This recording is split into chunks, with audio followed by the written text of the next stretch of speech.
Praise the Lord. Hallelujah. We've almost completed 9 months. We have come to the 10th month. And God is a great God. God will do mighty things. Amen.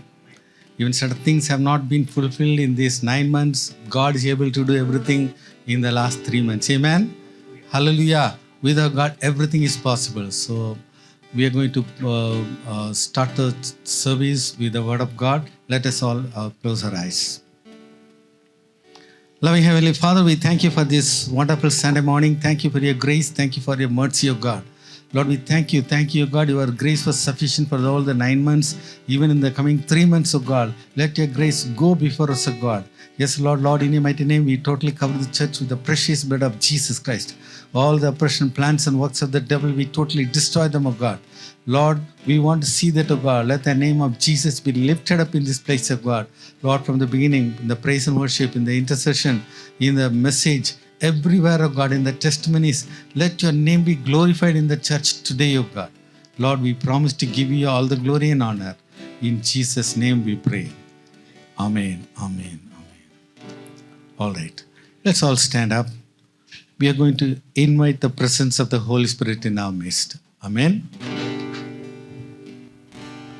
Holy Spirit, thou art welcome in this place. Holy Spirit, thou art welcome in this place. Omnipotent Father of mercy and grace, Lord, welcome in this place. Holy Spirit, thou art welcome in this place. Holy Spirit, thou art welcome in this place. Omnipotent Father of mercy and grace, thou art welcome in this place. For in thy presence that's healing divine, no other power can heal, Lord, but thine. Holy Spirit, thou art welcome in this place. Holy Spirit, thou art welcome in this place. Omnipotent Father of mercy and grace, thou art welcome in this place. Thou art welcome in this place. Hallelujah. Amen. How many are happy today?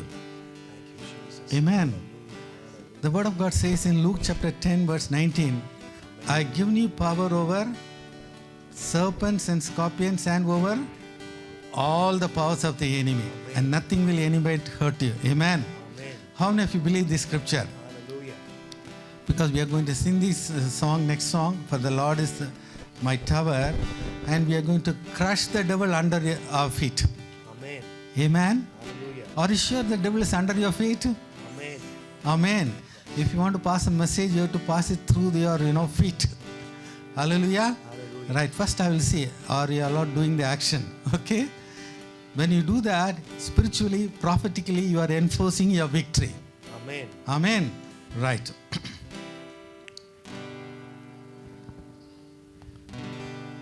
For the Lord is my tower, and He gives me the power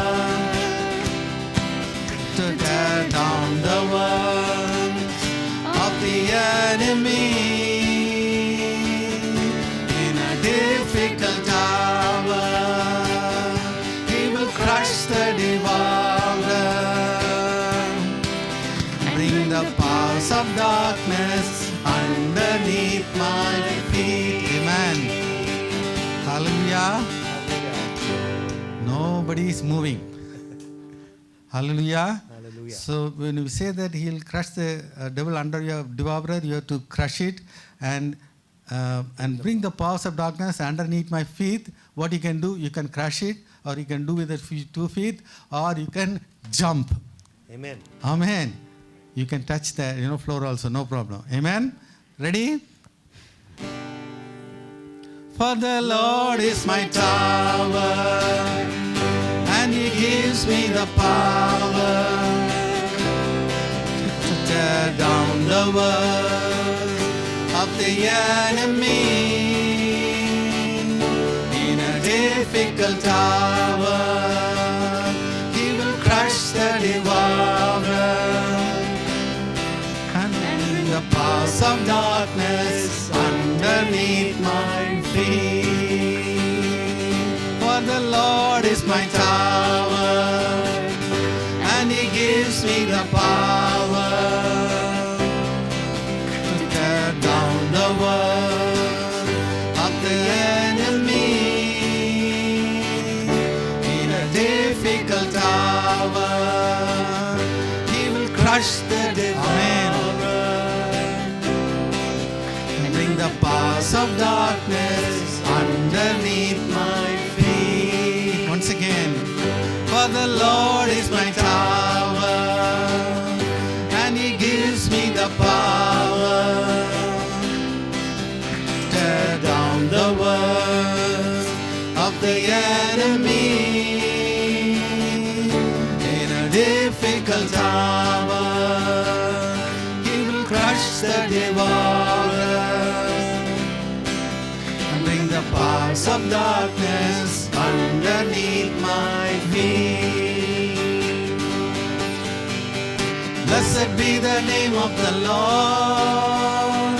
Blessed be the name of the Lord. Blessed be the name of the Lord, the Most High. Hallelujah. Blessed be the name of the Lord. Blessed be the name of the Lord. Blessed be the name of the Lord, the Most High. The name of the Lord is a strong tower. The righteous run into it, and they are saved. The name of the Lord is a strong tower. The righteous run into it, and they are saved. Blessed be the name of the Lord. Amen. Blessed be the name of the Lord. Blessed be the name of the Lord, the Most High. Hallelujah. Blessed be the name of the Lord. Blessed be the name of the Lord. Blessed be the name of the Lord, the Most High. The name of the Lord is a strong tower. The righteous run into it, and they are saved. They are saved. The name of the Lord is a strong tower. The righteous run into it, and they are saved. Blessed be the name of the Lord. Blessed be the name of the Lord. Blessed be the name of the Lord,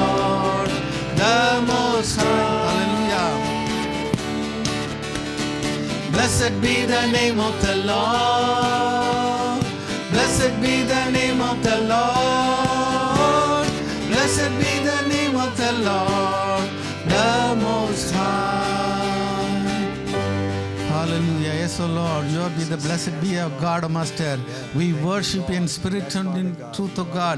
Be lifted up in our midst, O God. You are a great tower, O God. Yes, O Lord, we crush the devil under our feet, O God. Yes, O Lord, you are always making us victorious, O God, because of the power in the precious blood of Jesus Christ, O God. We thank you, Lord. We thank you. Hallelujah.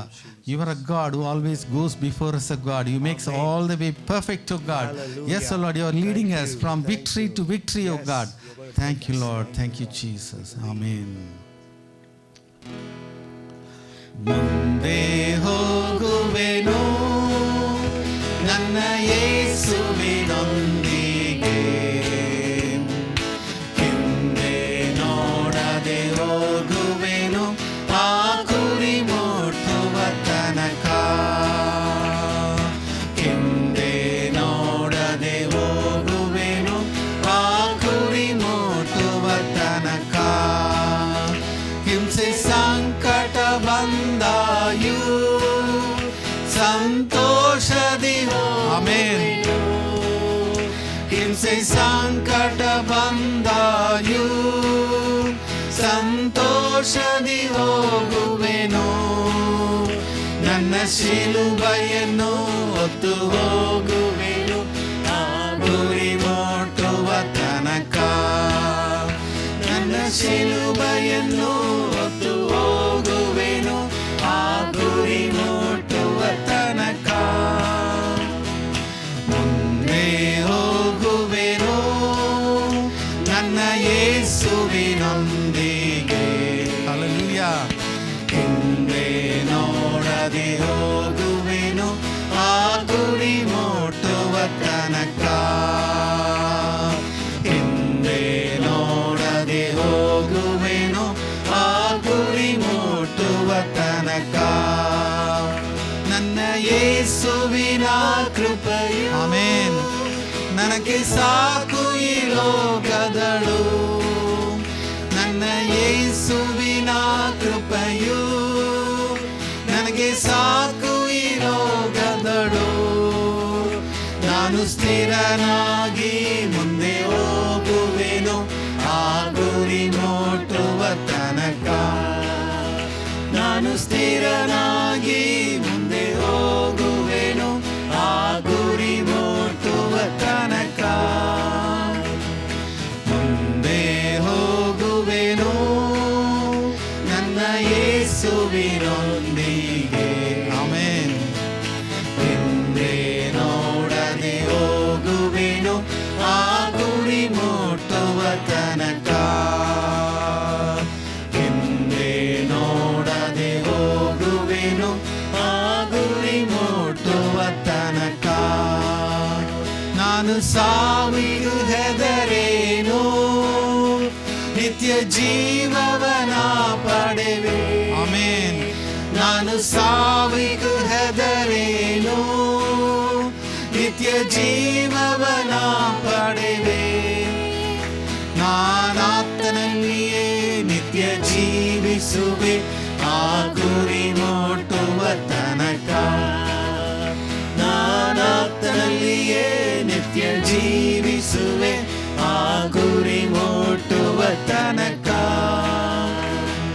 ಮುಂದೆ ಹೋಗುವೆನು ನನ್ನ ಯೇಸುವಿನೊಂದಿಗೆ. ಹಿಂದೆ ನೋಡದೆ ಹೋಗುವೆನು ಆ ಗುರಿ ಮುಟ್ಟುವ ತನಕ. ಹಿಂದೆ ನೋಡದೆ ಹೋಗುವೆನು ಆ ಗುರಿ ಮುಟ್ಟುವ ತನಕ. ಮುಂದೆ ಹೋಗುವೆನು ನನ್ನ ಯೇಸುವಿನೊಂದಿಗೆ. Amen.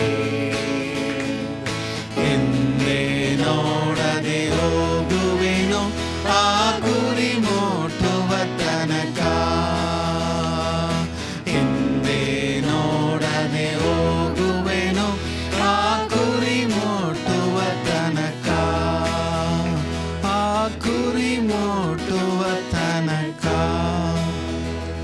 Hallelujah, hallelujah. Yes, O Lord, you are the God of resurrection, O Master. You are going before us, O God. We thank you, Lord. We thank you, Lord. We will follow you, O God. Jesus, you are our good shepherd, O Master. You will lead us from green pastures, O God. Hallelujah, hallelujah. You lead us, O God. Yes, O Lord, goodness and mercy shall follow us all the days of our life. We thank you, O God. You are going to lead us, O God. We thank you, Lord. We thank you. Hallelujah, hallelujah. ಯೆಹೋವಾ ನನ್ನ ಕುರುಬ, ಕೊರತೆ ನನಗಿಲ್ಲ. ಹಸಿರು ಗಾವಳಿನಲ್ಲಿ ನನ್ನನ್ನು ತಂಗಿಸುತ್ತಾನೆ. ಯೆಹೋವಾ ನನ್ನ ಕುರುಬ, ಕೊರತೆ ನನಗಿಲ್ಲ. ಹಸಿರು ಗಾವಳಿನಲ್ಲಿ ನನ್ನನ್ನು ತಂಗಿಸುತ್ತಾನೆ. ಕಾರ್ಗತ್ತಲಿನಲ್ಲಿ ತಿರುಗಾಡುತ್ತಿದ್ದರು ಯೇಸು ನನ್ನನ್ನು ಕರುಣೆಯಿಂದ ಧರಿಸಿದ. ಕಾರ್ಗತ್ತಲಿನಲ್ಲಿ ತಿರುಗಾಡುತ್ತಿದ್ದರು ಯೇಸು ನನ್ನನ್ನು ಕರುಣೆಯಿಂದ ಧರಿಸಿದ. ಯೆಹೋವಾ ನನ್ನ ಕುರುಬ, ಕೊರತೆ ನನಗಿಲ್ಲ. ಹಸಿರು ಗಾವಳಿನಲ್ಲಿ ನನ್ನನ್ನು ತಂಗಿಸುತ್ತಾನೆ.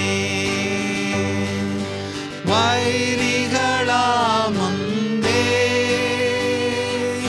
ಪ್ರೇಮದ ಔತಣ. ಆಮೆನ್. ಪ್ರಭು ಸಿದ್ಧ ಮಾಡಲು ಪರವಶನಾಗುವೆನು. ವೈರಿಗಳ ಮುಂದೆ ಪ್ರೇಮದ ಔತಣವು ಪ್ರಭು ಸಿದ್ಧ ಮಾಡಲು. ಆಮೆನ್. ಪರವಶನಾಗುವೆನು.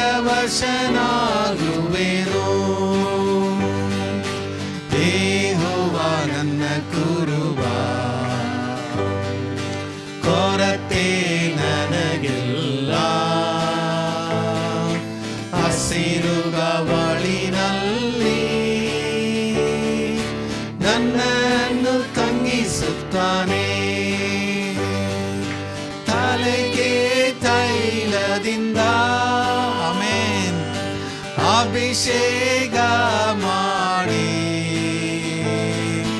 ನನ್ನ ಹೃದಯವು ಹಲ್ಲೆಲೂಯಾ ತುಂಬಿ ಹೊರಸೂಸುವುದು. ಆಮೆನ್. ತಲೆಗೆ ತೈಲದಿಂದ ಅಭಿಷೇಕ ಮಾಡಿ ನನ್ನ ಹೃದಯವು ಹಲ್ಲೆಲೂಯಾ ತುಂಬಿ ಹೊರಸೂಸುವುದು. ಯೆಹೋವಾ ನನ್ನ ಕುರುಬ, ಕೊರತೆ ನನಗಿಲ್ಲ. ಹಸಿರು ಗಾವಳಿನಲ್ಲಿ ನನ್ನನ್ನು ತಂಗಿಸುತ್ತಾನೆ. ಸದಾಕಾಲವು ನಾನು ಆಮೆನ್ ಪ್ರಭು ಮಂದಿರದಲ್ಲಿ ನಿವಾಸವ ಮಾಡಿ ಸಂತೋಷದಿಂದಿರುವೆ. ಸದಾಕಾಲವು ನಾನು ಪ್ರಭು ಮಂದಿರ ನಗರದಲ್ಲಿ ನಿವಾಸವ ಮಾಡಿ ಸಂತೋಷದಿಂದಿರುವೆ. ಯೆಹೋವ ನನ್ನ ಕುರುಬ, ಕೊರತೆ ನನಗಿಲ್ಲ. ಹಸಿರು ಬಳಿನಲ್ಲಿ ನನ್ನನ್ನು ತಂಗಿಸುತ್ತಾನೆ. ತಲೆಗೆ ತೈಲದಿಂದ ಆಮೆನ್ ಅಭಿಷೇಕ ಮಾಡಿ ನನ್ನ ಹೃದಯವು ತುಂಬಿ ಹೊರಸೂಸುವುದು. ಹಲ್ಲೆಲೂಯಾ. ತಲೆಗೆ ತೈಲದಿಂದ ಅಭಿಷೇಕ ಮಾಡಿ ನನ್ನ ಹೃದಯವು ತುಂಬಿ ಹೊರಸೂಸುವುದು. ಯೆಹೋವ ನನ್ನ ಕುರುಬ, ಕೊರತೆ ನನಗಿಲ್ಲ. ಹಸಿರು ಬಳಿನಲ್ಲಿ ನನ್ನನ್ನು ತಂಗಿಸುತ್ತಾನೆ. ತಲೆಗೆ ತೈಲದಿಂದ ಅಭಿಷೇಕ ಮಾಡಿ ಆಮೆನ್. ಯಸ್ ಹೃದಯವು ತುಂಬಿ ಹೊರಸೂಸುವುದು. ಹಲ್ಲೆಲೂಯಾ. ತಲೆಗೆ ತೈಲದಿಂದ ಅಭಿಷೇಕ ಮಾಡಿ ನನ್ನ ಹೃದಯವು ತುಂಬಿ ಹೊರಸೂಸುವುದು. ಯೆಹೋವ ನನ್ನ ಕುರುಬ, ಹಲ್ಲೆಲೂಯಾ, ಕೊರತೆ ನನಗಿಲ್ಲ. ಹಸಿರು ಬಳಿನಲ್ಲಿ ನನ್ನನ್ನು ತಂಗಿಸುತ್ತಾನೆ. ನನ್ನನ್ನು ತಂಗಿಸುತ್ತಾನೆ. ನನ್ನನ್ನು ತಂಗಿಸುತ್ತಾನೆ. All of you, open your mouth and glorify God. Hallelujah, hallelujah. He is worthy. He is our shepherd. Yes, O Lord, He will never fail us nor forsake us. He is with us. Yes, O Lord, He is the God of resurrection. Hallelujah. He is the new beginnings. He is anointing us with a new oil. Oh, rika rika raba ba ba ba ba ba. Hallelujah. We thank you, Lord. We thank you, God. Thank you, Lord. Thank you. You are making us more than conquerors of God. Thank you for the victory, O God. Hallelujah. We thank you, Lord. We thank you, O God. We thank you, Jesus. Hallelujah. Hallelujah. Ropa ripa raba laba laba raba raba raba. Hallelujah. We thank you, Jesus. Thank you, Jesus. Hallelujah. Hallelujah. Hallelujah. Thank you, Lord. Loving Heavenly Father, we thank you for this wonderful morning, O Master. Thank you, Lord. Thank you for your presence, O God. Wherever you are present, there is total liberty, O God. Lord, we know that, O God, you are touching every one of them, O God. Yes, O Lord, they have been delivered from all the bondages, O God. Yes, O Lord, you have had to minister to us, O God. We welcome your presence, O God. Lord, we give you all the glory, honor, everything. In Jesus' name we pray. Amen. Amen. Amen. Hallelujah. Let's give a clap up to our God. Amen. Hallelujah. Thank you. Praise the Lord. Let's close our eyes. Loving Heavenly Father God, Abba Father, we thank you, Lord. We thank you, Abba Father, because we can call you Daddy. Abba Father, you are always, and we are your children. You have bought us by the precious blood of Jesus. We thank you, Father God. We thank you, Father God. In your presence, there is fullness of joy. In your presence, there is protection, there is peace. In everything, there is goodness, Father God. We thank you, Father. Even as we have gathered together as your family, Father, bless us, Father God, with your spirit of wisdom, understanding, and revelation in the knowledge of you, Father God. And may your word go deep into us to cleanse us and to make us more like you, to bring us to the image of Jesus. We thank you, Father God. We cover each and every one of us with the precious blood of Jesus, so that no distraction will disturb us. Our hearts and our minds will be focused on you, Father God, and on your word. We thank you, Father. In Jesus' most precious name we pray. Amen. Amen. Today we are going to see about this word. The pure in heart will see God. Because ನಿರ್ಮಲ ಚಿತ್ತರು ದೇವರನ್ನು ಕಾಣುವರು ಎಂಬಂತ ವಿಷಯವನ್ನು ನಾವಿಂದು ಕೇಳಲಿದ್ದೇವೆ.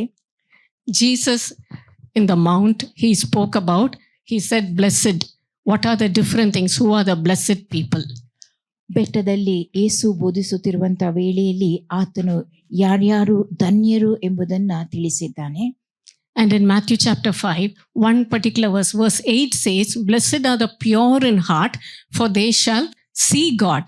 ಮತ್ತಾಯ 5:8 ನಾವು ನೋಡುವಂತಹದ್ದು ನಿರ್ಮಲ ಚಿತ್ತರು ಧನ್ಯರು, ಅವರು ದೇವರನ್ನ ನೋಡುವರು. You're going to see God. ನಾವು ದೇವರನ್ನು ನೋಡುವವರಾಗಿದ್ದೇವೆ. In order to stand before Jesus, in order to stand before the Lord, all that we need to do is keep our hearts pure. ದೇವರನ್ನು ನಾವು ಆತನ ಮುಂದೆ ನೋಡುವುದಕ್ಕೋಸ್ಕರವಾಗಿ ನಾವು ನಮ್ಮ ಹೃದಯಗಳನ್ನು ಶುದ್ಧವಾಗಿ ಇಟ್ಟುಕೊಳ್ಳಬೇಕಾಗಿದೆ. Other things, if you're merciful, you receive mercy. ನೀವು ಕರುಣೆಯಿಂದ ತುಂಬಿದವರಾಗಿದ್ದಲ್ಲಿ ಕರುಣೆಯನ್ನು ಹೊಂದುವಿರಿ. If you're mourning, you're comforted. ನೀವು ದುಃಖಿಸುವವರಾಗಿದ್ದಲ್ಲಿ ನಿಮ್ಮನ್ನ ಸಮಾಧಾನ ಪಡಿಸಲಾಗುತ್ತದೆ.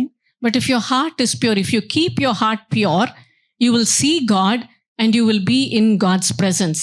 ನೀವು ನಿರ್ಮಲ ಚಿತ್ತರಾಗಿದ್ದರೆ, ನಿಮ್ಮ ಹೃದಯವನ್ನು ಶುದ್ಧೀಕರಿಸಿಕೊಂಡಿದ್ದಲ್ಲಿ ನೀವು ದೇವರನ್ನ ನೋಡುವಿರಿ, ನೀವು ಆತನ ಪ್ರಸನ್ನತೆಯಲ್ಲಿದ್ದಿರಲು ಸಾಧ್ಯ. And the TPT version says, then your eyes will open to see more and more of God. ದೇವರ ಹೆಚ್ಚಿನವುಗಳನ್ನು ನೋಡುವುದಕ್ಕೋಸ್ಕರವಾಗಿ ನಿಮ್ಮ ಕಣ್ಣುಗಳು ತೆರೆಯಲ್ಪಡುತ್ತವೆ ಎಂಬುದಾಗಿ TPT ಭಾಷಾಂತರ ತಿಳಿಸುತ್ತದೆ.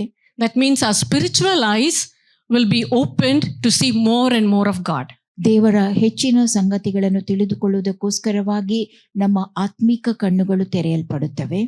And to see more and more of God, it is from God's word. ದೇವರ ಹೆಚ್ಚಿನ ಸಂಗತಿಗಳನ್ನು ನಾವು ದೇವರ ವಾಕ್ಯದಿಂದ ತಿಳುಕೊಳ್ಳಲು ಸಾಧ್ಯವಾಗುತ್ತದೆ. In the Old Testament we can see how Moses stood and saw the salvation of the Lord. ದೇವರನ್ನು ದೊರಕುವ ರಕ್ಷಣೆಯನ್ನು ಮೋಶೆಯು ಹೇಗೆ ನಿಂತು ನೋಡಿದನು ಎಂಬುದನ್ನು ನಾವು ಹಳೆ ಒಡಂಬಡಿಕೆಯಲ್ಲಿ ನೋಡುತ್ತೇವೆ. In Exodus 14:13, he told the people of Israel, stand and see the salvation which the Lord is going to show you.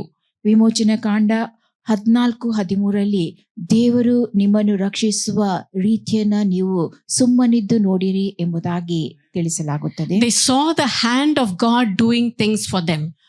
ದೇವರ ಹಸ್ತವು ಅವರಿಗೋಸ್ಕರವಾಗಿ ಕಾರ್ಯ ನಡೆಸುತ್ತಿರುವಂತಹದನ್ನ ಅವರು ಕಂಡಿದ್ದರು. But when you come to about King Jehoshaphat in 2 Chronicles 20, there the prophet says, stand and see the salvation of the Lord with you. ದೇವರ ರಕ್ಷಣೆಯು ನಿಮ್ಮೊಂದಿಗೆ ಇದೆ ಎಂಬುದನ್ನು ಯೆಹೋಷಾಫಾಟನು ಅರಸುಗಳಲ್ಲಿ ಬರೆದಿರುವಂತಹ ಸಂಗತಿ, ಯೆಹೋಷಾಫಾಟನ ಕುರಿತಾಗಿ ಬರೆದಿರುವಂತಹದನ್ನ ನೀವು ನೋಡುತ್ತೀರಿ. He had to just stand and see. ನೀವು ನಿಂತು ನೋಡಬೇಕು. But his heart, before standing and seeing, that was complete obedience to God in the battlefield. ಆ ಯುದ್ಧ ರಂಗದಲ್ಲಿ ಪೂರ್ಣ ವಿಧೇಯರಾಗಿರುವಂತಹದ್ದು. Against 3 enemies. 3 ವೈರಿಗಳ ವಿರುದ್ಧವಾಗಿ. He had done no harm to them. ಅವರಿಗೆ ಯಾವ ಹಾನಿಯನ್ನು ಆತನು ಉಂಟು ಮಾಡಿರಲಿಲ್ಲ. But they came against him. ಆದರೆ ಅವರು ಆತನಿಗೆ ವಿರುದ್ಧವಾಗಿ ಬಂದಿದ್ದರು. Out of fear he cried out to God. ಭಯಪಟ್ಟು ಆತನು ದೇವರಿಗೆ ಮೊರೆ ಇಟ್ಟಿದ್ದನು. He said, you are the great God. You delivered and brought the people of Israel out of Egypt. ನೀನು ದೊಡ್ಡ ಮಹಾದೇವರಾಗಿದ್ದಿ, ಇಸ್ರೇಲ್ಯರನ್ನ ಐಗುಪ್ತ ದೇಶದಿಂದ ನೀನು ಹೊರ ತಂದಿದ್ದಿ. And when we were crossing the land, you told us not to harm these people, not to fight with them, but now see what they are doing to us. ಈ ಸ್ಥಳವನ್ನು ದಾಟಿ ಬರುವಂತ ವೇಳೆಯಲ್ಲಿ ಅವರಿಗೆ ಹಾನಿಯುಂಟು ಮಾಡಬಾರದು, ಅವರೊಂದಿಗೆ ನಾವು ಕಾದಾಡಬಾರದು ಎಂಬುದಾಗಿ ಹೇಳಿದ್ದಿ. ಆದರೆ ಈಗ ಅವರು ನಮಗೇನು ಮಾಡುತ್ತಾ ಇದ್ದಾರೆ ಎಂಬುದನ್ನು ನೀನು ನೋಡುತ್ತಾ ಇದ್ದಿ. And he says, we don't have wisdom, we don't have strength, against this army. We are only looking to you. ಈ ಸೈನ್ಯದ ವಿರುದ್ಧವಾಗಿ ಕಾರ್ಯನಡೆಸಲು ನಮಗೆ ಜ್ಞಾನವಿಲ್ಲ, ಶಕ್ತಿ ಇಲ್ಲ, ಆದರೆ ನಾವು ನಿನ್ನನ್ನೇ ದೃಷ್ಟಿಸಿ ನೋಡುತ್ತಾ ಇದ್ದೇವೆ. And God spoke through his prophet and said, stand and see the salvation with the Lord, that the Lord is with you. ದೇವರು ಪ್ರವಾದಿಯೊಂದಿಗೆ ಮಾತನಾಡಿ ತಿಳಿಸಿದಂತ ವಿಷಯ, ದೇವರು ನಿಮ್ಮೊಂದಿಗೆ ಇದ್ದಾನೆ, ಆತನು ನಿಮ್ಮನ್ನು ರಕ್ಷಿಸುವ ರೀತಿಯನ್ನು ನೋಡಿರಿ ಎಂಬುದಾಗಿ. So a pure heart before God means you pour out everything that is in your heart. Be clear and get the cleansing from God. ನಿರ್ಮಲ ಚಿತ್ತ ಎಂಬುದಾಗಿ ಹೇಳುವಾಗ ನೀವು ದೇವರ ಮುಂದೆ ನಿಮ್ಮ ಹೃದಯದಲ್ಲಿರುವಂತ ಎಲ್ಲ ಸಂಗತಿಗಳನ್ನ ಆತನಿಗೆ ತಿಳಿಯಪಡಿಸುವುದಾಗಿರುತ್ತದೆ. King Jehoshaphat, he expressed his fear. He expressed his helplessness. He also said, these people whom you told us not to harm, see what they are doing now. That feeling also he expressed. ಯೆಹೋಷಾಫಾಟನು ತನಗಿರುವಂತ ಭಯವನ್ನು, ತನ್ನ ಅಸಹಾಯಕತೆಯನ್ನು ದೇವರಿಗೆ ತಿಳಿಯಪಡಿಸಿರುವಂತಹದ್ದು. ಈ ಜನರು ಕುರಿತಾಗಿ ನೀನು ಹೇಳಿರುವಂತಹದ್ದು, ಅವರಿಗೆ ಹಾನಿ ಮಾಡಕೂಡದು, ಅವರೊಂದಿಗೆ ಕಾದಾಡಬಾರದು, ಆದರೆ ಈಗ ಅವರು ನಮ್ಮ ವಿರುದ್ಧವಾಗಿ ಬಂದಿರುವಂತಹದನ್ನ ನೀನು ನೋಡುತ್ತಾ ಇದ್ದಿ ಎಂಬುದಾಗಿ. We need to be truthful with God. ನಾವು ದೇವರ ಮುಂದೆ ಸತ್ಯವಂತರಾಗಿರಬೇಕು. When you help people and people return that good with evil, you need to be open with God. ನೀವು ಜನರಿಗೆ ಸಹಾಯಿಸುವಂತ ವೇಳೆಯಲ್ಲಿ, ನೀವು ಮಾಡುವ ಸಹಾಯಕ್ಕೆ ಬದಲಾಗಿ ಅವರು ಕೆಟ್ಟದ್ದನ್ನು ಮಾಡುವಂತ ವೇಳೆಯಲ್ಲಿ ನೀವು ದೇವರೊಂದಿಗೆ ಸತ್ಯವನ್ನು ಅರುವವರಾಗಿರಬೇಕು. You cannot curse them, but you can be open with God and said, Lord, I did good, but now I'm getting back evil. You help me, Father God. You stand and fight for me, Lord. I'm not going to do anything. I will only release forgiveness. ನಾನು ಅವರಿಗೆ ಒಳ್ಳೆಯದನ್ನೇ ಮಾಡಿರುತ್ತೇನೆ, ಸಹಾಯ ಮಾಡಿರುತ್ತೇನೆ, ಆದರೆ ಅವರು ನನಗೆ ಕೇಡು ಮಾಡುತ್ತಾ ಇದ್ದಾರೆ.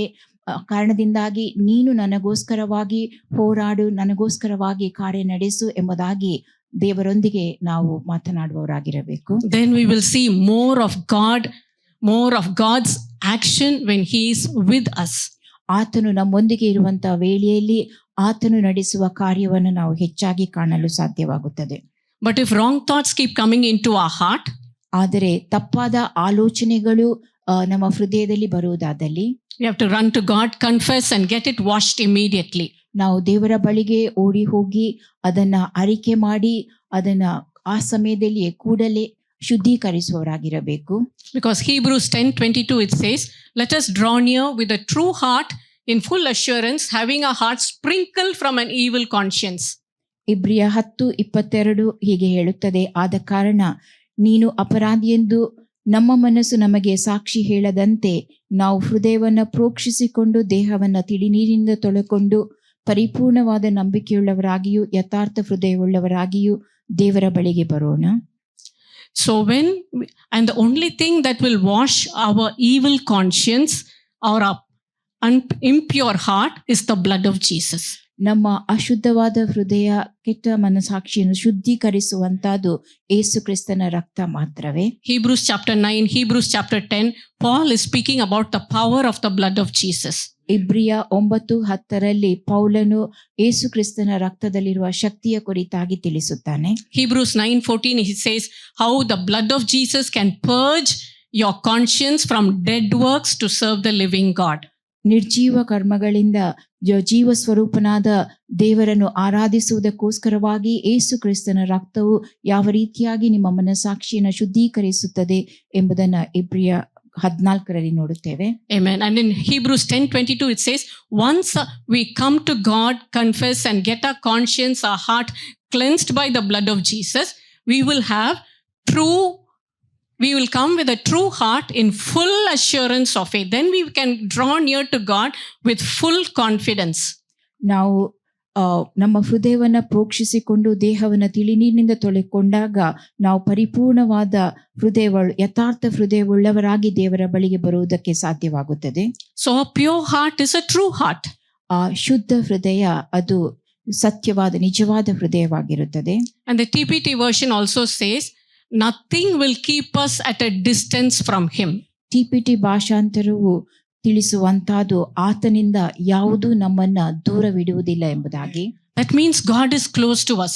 ಇದರ ಅರ್ಥ ದೇವರು ನಮ್ಮ ಸಮೀಪದಲ್ಲಿಯೇ ಇದ್ದಾನೆ ಎಂಬುದು. Our spiritual eyes will be opened to know, to see God is with us. ದೇವರು ನಮ್ಮೊಂದಿಗೆ ಇದ್ದಾನೆ ಎಂಬುದನ್ನು ನಾವು ಕಾಣಲು ನಮ್ಮ ಆತ್ಮಿಕ ಕಣ್ಣುಗಳು ತೆರೆಯಲ್ಪಡುತ್ತವೆ. But if supposing we commit a sin again, ಮತ್ತೆ ನಾವು ಪಾಪ ಮಾಡಿದರೆ, this is for all born again believers. ಇವೆಲ್ಲವೂ ಹೊಸದಾಗಿ ಹುಟ್ಟಿದ ವಿಶ್ವಾಸಿಗಳ ಕುರಿತಾಗಿಯೇ. That's what John is writing. ಯೋಹಾನನು ಅದನ್ನು ಬರೆಯುತ್ತಾ ಇರುವಂತಹದ್ದು. Every time we commit a sin, ನಾವು ಪ್ರತಿ ಬಾರಿಯೂ ತಪ್ಪು ಮಾಡಿದಾಗ, ಪಾಪ ಮಾಡಿದಾಗ, we should run swiftly to God. ನಾವು ಕೂಡಲೇ ದೇವರ ಬಳಿಗೆ ಓಡಿ ಹೋಗಬೇಕು. In prayer, ಪ್ರಾರ್ಥನೆ Confess. ಮೂಲಕವಾಗಿ ಅರಿಕೆ ಮಾಡುವಂತಹದ್ದು. and God is able, faithful to forgive us and to cleanse us from all unrighteousness. ನಮ್ಮ ಪಾಪಗಳನ್ನು ಕ್ಷಮಿಸಿ ಬಿಟ್ಟು ಸಕಲ ಅನೀತಿಯನ್ನು ಪರಿಹರಿಸಿ ನಮ್ಮನ್ನು ಶುದ್ಧಿ ಮಾಡುವುದಕ್ಕಾಗಿ ದೇವರು ನಂಬಿಗಸ್ತನಾಗಿದ್ದಾನೆ. That means every time we do something wrong, every time we have to run to God to be washed by the blood of Jesus. ಪ್ರತಿ ಬಾರಿಯೂ ನಾವು ತಪ್ಪು ಮಾಡಿದಾಗ ಆ ಪ್ರತಿ ಬಾರಿಯೂ ನಾವು ದೇವರ ಬಳಿಗೆ ನಮ್ಮನ್ನು ಶುದ್ಧೀಕರಿಸುವುದಕ್ಕೋಸ್ಕರವಾಗಿ ಓಡಿ ಹೋಗಬೇಕು. How many times can we keep running to God in a day? ಒಂದು ದಿನದಲ್ಲಿ ನಾವು ಎಷ್ಟು ಬಾರಿ ದೇವರ ಬಳಿಗೆ ಓಡಿ ಹೋಗುವುದು ಸಾಧ್ಯ? As many times as you want to. ಎಷ್ಟು ಬಾರಿ ಬೇಕೋ ಅಷ್ಟು ಬಾರಿ ನೀವು ಹೋಗಲು ಸಾಧ್ಯ. You should not become discouraged saying, how many times I have to go and tell God sorry. ಎಷ್ಟು ಬಾರಿ ನಾನು ದೇವರ ಬಳಿಗೆ ಹೋಗಿ ತಪ್ಪಾಯಿತು ಎಂಬುದಾಗಿ ಹೇಳಬೇಕು ಎಂಬುದಾಗಿ ಅಧೈರ್ಯ ಪಟ್ಟುಕೊಳ್ಳಬಾರದು. It's okay, I will wait for the night. That time I will go and confess to God. ರಾತ್ರಿಯವರೆಗೆ ಕಾಯುತ್ತೇನೆ, ಆ ಸಮಯದಲ್ಲಿ ನಾನು ಹೋಗಿ ದೇವರ ಮುಂದೆ ಅರಿಕೆ ಮಾಡುತ್ತೇನೆ. That is wrong. ಅದು ತಪ್ಪು. If you are going to wait till night, till then, by then your heart is getting a little bit hardened. ರಾತ್ರಿಯವರೆಗೆ ಕಾಯುವುದಾದಲ್ಲಿ ನಿಮ್ಮ ಹೃದಯ ಅಲ್ಲಿ ಆ ಸಮಯದವರೆಗೆ ಕಠಿಣವಾಗಿ ಹೋಗುವ ಸಾಧ್ಯತೆ ಇರುತ್ತದೆ. The stain of sin gets deeper and harder. ಆ ಪಾಪದ ಕಲೆ ಅದು ಆಳವಾಗಿ ಹೋಗುತ್ತದೆ ಮತ್ತು ಗಟ್ಟಿಯಾಗುತ್ತದೆ. If you're wearing a white dress and if tea or coffee spills on it, what is your immediate reaction? ನೀವು ತೊಟ್ಟುಕೊಂಡ ಬಿಳಿಯ ವಸ್ತ್ರದ ಮೇಲೆ ಟೀ ಅಥವಾ ಚಹಾ ಅಥವಾ ಕಾಫಿ ಅಲ್ಲಿ ಬಿದ್ದರೆ ನೀವು ಏನು ಮಾಡುತ್ತೀರಿ? You don't say it's okay. ಅದು ಸರಿ ಇರ್ಲಿ ಬಿಡಿ ಎಂಬುದಾಗಿ ಹೇಳುವುದಿಲ್ಲ. Immediately you want to wash it off. White dress, white shirt, this tea stain has to be removed immediately. ಬಿಳಿಯ ಬಟ್ಟೆ ಈ ಕಲೆ ಕೂಡಲೇ ಹೋಗಬೇಕು ಎಂಬುದಾಗಿ ನೀವು ಅದನ್ನು ತೊಳೆಯಲು ಹೋಗುತ್ತೀರಿ. If you are in a situation where it is not possible immediately, at the earliest you will try to get it removed. ಕೂಡಲೇ ಅದನ್ನು ತೊಳೆಯಲು ನಿಮಗೆ ಸಾಧ್ಯವಾಗದೆ ಹೋದಲ್ಲಿ ಎಷ್ಟು ಬೇಗ ಅದನ್ನು ನೀವು ತೊಳೆಯಲು ಸಾಧ್ಯವಾಗದೆ ಅಷ್ಟು ಬೇಗ ಅದನ್ನು ತೊಳೆದು ಬಿಡುತ್ತೀರಿ. But if you are wearing your white dress for a week without washing, without changing, what will be the condition of that white dress? ಆ ಬಿಳಿಯ ಬಟ್ಟೆಯನ್ನ ಒಂದು ವಾರದವರೆಗೆ ನೀವು ಅದನ್ನ ತೊಳೆಯದೆ ಶುದ್ಧೀಕರಿಸದೆ ಇಟ್ಟುಕೊಂಡಿದ್ದರೆ ಅದರ ಸ್ಥಿತಿ ಯಾವ ರೀತಿಯಾಗಿರುತ್ತೆ? At the end of 7 days, that white shirt or that white dress will not be white in color. 7 ದಿನದ ಬಳಿಕ ತೊಟ್ಟುಕೊಂಡಿರುವಂತ ಆ ಬಿಳಿ ಬಟ್ಟೆ ಅದು ಬಿಳಿಯಾಗಿ ಉಳಿದಿರುವುದಿಲ್ಲ. It will be difficult. ಅದು ಕಷ್ಟಕರವಾಗಿರುತ್ತದೆ. That is why we need to run fast to God. ಆ ಕಾರಣದಿಂದಾಗಿ ನಾವು ಬೇಗನೆ ದೇವರ ಬಳಿಗೆ ಓಡಿ ಹೋಗಬೇಕು. If you leave it, it means that you're tolerating sin in your life. ಇದನ್ನು ನೀವು ಹಾಗೆ ಬಿಟ್ಟಲ್ಲಿ ನಿಮ್ಮ ಜೀವಿತದಲ್ಲಿ ನೀವು ಆ ಪಾಪವನ್ನ ಒಪ್ಪಿಕೊಳ್ಳುತ್ತೀರಿ, ಸಹಿಸಿಕೊಳ್ಳುತ್ತಾ ಇದ್ದೀರಿ ಎಂಬುದು ಅರ್ಥವಾಗಿರುತ್ತದೆ. And when you're tolerating sin, it means that you're tolerating the originator of that sin. Who is it? Satan. You're tolerating the presence of Satan for some more time. ನೀವು ಪಾಪವನ್ನು ಸಹಿಸಿಕೊಳ್ಳುತ್ತಾ ಇದ್ದಲ್ಲಿ ಆ ಪಾಪದ ಮೂಲ ಕರ್ತೃವಾದ ಸೈತಾನನನ್ನು ಸಹಿಸಿಕೊಳ್ಳುತ್ತೀರಿ ಎಂಬುದು ಇದರ ಅರ್ಥವಾಗಿರುತ್ತದೆ. I remember one incident, one pastor was speaking about the sheep and the oil, applying the shepherd applying the oil on the sheep's head. ಒಬ್ಬ ದೇವಸೇವಕರು, ಒಬ್ಬ ಕುರುಬನು ಕುರಿಗಳ ತಲೆ ಮೇಲೆ ಎಣ್ಣೆ ಹಚ್ಚುವುದರ ಕುರಿತಾಗಿ ಹೇಳುತ್ತಿದ್ದಂತ ಒಂದು ವಿಷಯ ನನ್ನ ನೆನಪಿಗೆ ಬರುತ್ತದೆ. It is to keep the flies away so that the flies will not come and sit on the head of the sheep during the summer, and if the flies come and sit, they will lay eggs, and that eggs will hatch into larvae, and they will start biting the sheep's head. It will be painful. The sheep cannot remove it. Like that, if you tolerate sin, it will be like Beelzebub, the demon of flies, putting eggs in your head, and they are hatching, and brainworms. Worms are there gnawing on your head. ಕುರುಬನು ಆ ಕುರಿಗಳ ತಲೆ ಮೇಲೆ ಎಣ್ಣೆಯನ್ನು ಹಚ್ಚಲು ಕಾರಣ ಅಲ್ಲಿ ಹಾರಿ ಬರುವಂತ ನೊಣಗಳು ತಲೆ ಮೇಲೆ ಕುಳಿತುಕೊಳ್ಳದಂತೆ. ಒಂದು ವೇಳೆ ಆ ನೊಣಗಳು ತಲೆ ಮೇಲೆ ಕುಳಿತಲ್ಲಿ ಅವುಗಳು ಅಲ್ಲಿ ಮೊಟ್ಟೆ ಇಟ್ಟು ಕುರಿಯ ತಲೆ ಮೇಲೆ ಕಾರ್ಯ ನಡೆಸುತ್ತಾ ಇರುವುದರ ನಿಮಿತ್ತವಾಗಿ ಇದನ್ನ ತಡೆಯಲು ಆ ರೀತಿಯಾಗಿ ಎಣ್ಣೆ ಹಚ್ಚುವಂತಹದ್ದು. ಅದೇ ರೀತಿಯಾಗಿ ಆ ತಪ್ಪುಗಳನ್ನು ಪಾಪಗಳನ್ನು ನೀವು ಇಟ್ಟುಕೊಂಡಲ್ಲಿ ಕಾರ್ಯ ನಡೆಸುತ್ತಾ ಇರುತ್ತದೆ. So the faster you go to God for confession and walk cleansing, it's better. And also follow peace with all people. If you have hurt someone, get reconciled as fast. ತಪ್ಪುಗಳನ್ನ ನಾವು ಆದಷ್ಟು ಬೇಗನೆ ಒಪ್ಪಿಕೊಂಡು ಅದನ್ನ ಶುದ್ಧೀಕರಿಸಬೇಕು ಮತ್ತು ಇತರರೊಂದಿಗೆ ಸಮಾಧಾನವಾಗಿರಲು ಪ್ರಯತ್ನ ಪಡಬೇಕು. Jesus spoke to the end time church, and in Revelation chapter 2, verses 1 to 4, he speaks to the church at Ephesus. ಪ್ರಕಟಣೆ 2ರಲ್ಲಿ ಯೇಸು ಎಫೆಸಸ್ ಸಭೆಯ ಕುರಿತಾಗಿ ತಿಳಿಸುತ್ತಾನೆ. ಯೇಸು ಅಂತ್ಯಕಾಲದ ಸಭೆಯ ಕುರಿತಾಗಿ ಇದನ್ನು ತಿಳಿಸುವಂತದ್ದಾಗಿರುತ್ತದೆ. They were patient, they were full of good works. ಅವರು ತಾಳ್ಮೆಯಿಂದಿದ್ದರು ಮತ್ತು ಒಳ್ಳೆಯ ಕಾರ್ಯಗಳನ್ನು ಮಾಡುವವರಾಗಿದ್ದರು. Plenty of good works. ಬಹಳಷ್ಟು ಒಳ್ಳೆಯ ಕಾರ್ಯವನ್ನು ಮಾಡುತ್ತಿರುವವರು. Full of discernment. ಒಳ್ಳೆಯ ತಿಳುವಳಿಕೆ ಇದ್ದವರು. They could differentiate the good apostles from the false apostles.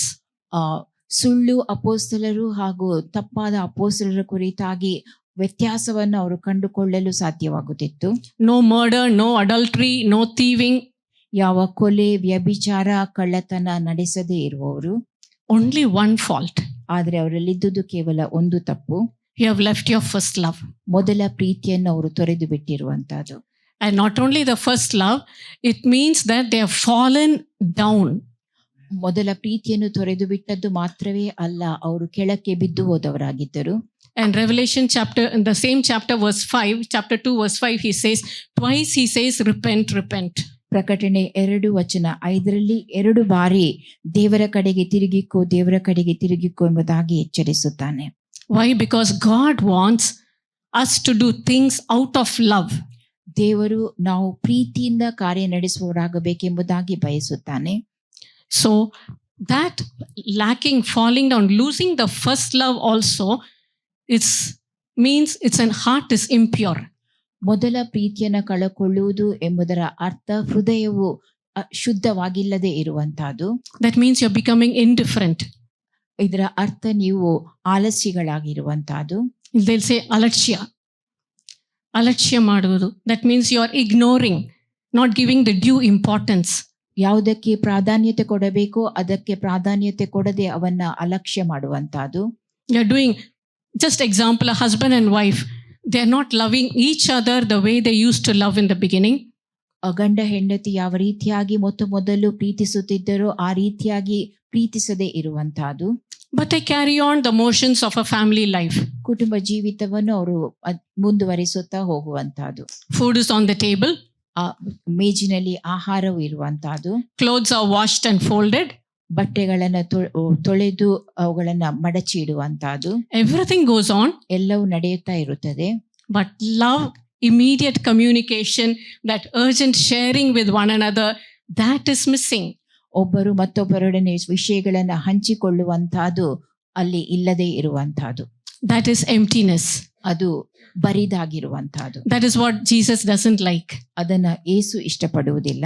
In Revelation chapter 3 verse 2, ಪ್ರಕಟಣೆ 3:2. to the church at Sardis he says, it's a dying church. ಸಾರ್ದಿಸ ಸಭೆಗೆ ಆತನು ಹೇಳುವಂತಹದ್ದು ಅದು ಸಾಯುವ ಹಾಗಿದ್ದ ಸಭೆ ಎಂಬುದಾಗಿ. He says, be watchful and strengthen the things. ಎಚ್ಚರವಾಗಿದ್ದುಕೊಂಡು ದೃಢಪಡಿಸು ಎಂಬುದಾಗಿ ಆತನು ಹೇಳಿಸ್ತಾನೆ. He doesn't accuse them of idol worship or adultery or murder, nothing. You are dying, revive. ವಿಗ್ರಹಾರಾಧನೆ, ವ್ಯಭಿಚಾರ, ಈ ವಿಷಯಗಳ ಕುರಿತಾಗಿ ಆತನು ಹೇಳುತ್ತಾ ಇಲ್ಲ, ನೀನು ಸಾಯುವ ಹಾಗಿದ್ದಿ ಎಂಬುದಾಗಿ ತಿಳಿಸುತ್ತಾನೆ. And he says, your works are imperfect. ನಿನ್ನ ಕಾರ್ಯಗಳು ಸಂಪೂರ್ಣವಾದುದಲ್ಲ ಎಂಬುದಾಗಿ ತಿಳಿಸುತ್ತಾನೆ. So that means our heart, in order to be pure before God, we need to stir up the love of God within us. ನಮ್ಮ ಹೃದಯ ದೇವರ ಮುಂದೆ ಶುದ್ಧವಾಗಿರಬೇಕಾದಲ್ಲಿ ದೇವರ ಕಡೆಗೆ ನಮಗಿರುವ ಪ್ರೀತಿಯನ್ನ ನಾವು ಹುರಿದುಂಬಿಸುತ್ತಲೇ ಇರಬೇಕು. How do we do it? ಅದನ್ನು ನಾವು ಹೇಗೆ ಮಾಡುತ್ತೇವೆ? We can only tell God, Lord, revive me. ದೇವರೇ ನನ್ನನ್ನು ನವೀಕರಿಸು ಎಂಬುದಾಗಿ ನಾವು ಹೇಳಬೇಕು. I'm sorry, Lord, I'm not able to love you as I loved you before. ನಾನು ಯಾವ ರೀತಿಯಾಗಿ ನಿನ್ನನ್ನು ಮೊದಲು ಪ್ರೀತಿಸುತ್ತಿದ್ದೇನೋ ಆ ರೀತಿಯಾಗಿ ನಾನೀಗ ಪ್ರೀತಿಸಲು ನನಗೆ ಸಾಧ್ಯವಾಗುತ್ತಾ ಇಲ್ಲ ಎಂಬುದನ್ನು ತಿಳಿಸಬೇಕು. I'm not able to rush forward in the morning as soon as I get up to come and see what you have in the Bible for me. That love, that eagerness is not there, Father God. ಮುಂಜಾನೆ ವೇಳೆಯಲ್ಲಿ ಎದ್ದ ಕೂಡಲೇ ನಿನ್ನ ವಾಕ್ಯದಲ್ಲಿ ಏನು ಬರೆದಿದೆ ಎಂಬುದನ್ನು ನೋಡಲು ಆ ಆತುರತೆ ನನ್ನಲ್ಲಿ ಇಲ್ಲದೆ ಹೋಗಿರುವಂತಹದ್ದು. Forgive me, Lord. ನನ್ನನ್ನು ಕ್ಷಮಿಸು. Whatever has become cold in me, remove it, Father God. ನನ್ನಲ್ಲಿ ಯಾವ್ಯಾವ ಸಂಗತಿಗಳು ತಣ್ಣಗಾಗಿ ಹೋಗಿದೆಯೋ ಅವೆಲ್ಲವುಗಳನ್ನು ತೆಗೆದು ಹಾಕು.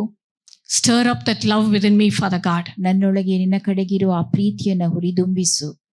That's what Paul told Timothy. ಅದನ್ನೇ ಪೌಲನು ತಿಮೊಥೆಯನಿಗೆ ಹೇಳಿದ್ದನು. In 2 Timothy 1:6-7 he says, stir it up. 2 Timothy 1:6-7 ಹುರಿದುಂಬಿಸು ಎಂಬುದಾಗಿ ಆತನು ಹೇಳಿರುವಂತಹದ್ದು. God has poured his love, courage, wisdom inside of you. It is inside of you. You stir it up. ಪ್ರೀತಿ, ಧೈರ್ಯ ಇವೆಲ್ಲವನ್ನ ಆತನು ನಿನ್ನೊಳಗೆ ಹಾಕಿರುತ್ತಾನೆ. ನೀನು ಅದನ್ನ ಕಲಕಿಸು, ಹುರಿದುಂಬಿಸು ಎಂಬುದಾಗಿ ಹೇಳುವಂತಹದ್ದು. Worldliness, carnality, they all come and stifle the love, courage and wisdom that God has poured in your heart. ನಿಮ್ಮ ಹೃದಯದಲ್ಲಿ ದೇವರು ಹಾಕಿದಂತಹ ಪ್ರೀತಿ, ಜ್ಞಾನ, ಧೈರ್ಯ ಇವೆಲ್ಲವುಗಳನ್ನು ಪ್ರಾಪಂಚಿಕತನವು ತೆಗೆದು ಹಾಕಿರುವಂತಹದ್ದು. That way the love of God will stir up, it will come up and you will be restored back to God. ಆ ರೀತಿಯಾಗಿ ದೇವರ ಪ್ರೀತಿಯು ನಿಮ್ಮ ಹೃದಯದಲ್ಲಿ ಮತ್ತೊಂದು ಆವರ್ತಿ ಹಾಕಲ್ಪಟ್ಟು ನೀವು ಪುನಃಸ್ಥಾಪಿಸಲ್ಪಡುತ್ತೀರಿ. If you have a well in your house, in the villages, olden days they used to say they will dig up the well every few years, maybe 1 year or every year. They will dig up the well, remove the silt or the sand so that the water will spring forth well. That means the water has to come forth fresh. They will not allow the well to be just like that. ನಿಮ್ಮ ಮನೆಯಲ್ಲಿ ಅಥವಾ ಊರಲ್ಲಿ ಬಾವಿ ಇರುವುದಾದಲ್ಲಿ ಆ ಬಾವಿಯನ್ನ ಪ್ರತಿ ವರ್ಷ ಅಥವಾ 1-2-3 ವರ್ಷಗಳಲ್ಲಿ ಅಲ್ಲಿ ತುಂಬಿಕೊಂಡಿರುವಂತ ಹೊಯ್ಗೆಯನ್ನ, ಮಣ್ಣನ್ನ ಎತ್ತಿ ಹಾಕುತ್ತಾರೆ. ಆ ಮೂಲಕವಾಗಿ ಅಲ್ಲಿರುವ ನೀರು ಮತ್ತೆ ಶುದ್ಧೀಕರಿಸಲ್ಪಡುವಂತೆ, ಶುದ್ಧವಾದ ನೀರು ಬರುವಂತೆ. Then if you keep stirring it up, your heart will be tender. ನಿಮ್ಮ ಹೃದಯವನ್ನ ನೀವು ಹುರಿದುಂಬಿಸುತ್ತಲೇ ಕಲಕುತ್ತಲೇ ಇರುವಂತಹ ವೇಳೆಯಲ್ಲಿ ನಿಮ್ಮ ಹೃದಯವು ಕೋಮಲವಾಗಿರುವುದು. One good example is King Josiah. ಒಂದು ಉತ್ತಮವಾದ ಉದಾಹರಣೆ ಅರಸನಾದ ಯೋಷಿಯನ ಕುರಿತಾಗಿ. Bible says he had a tender heart. ಆತನ ಹೃದಯ ಕೋಮಲವಾಗಿತ್ತು ಎಂಬುದಾಗಿ ಸತ್ಯವೇದವು ಹೇಳುತ್ತದೆ. We must also ask God, Lord, give me a tender heart.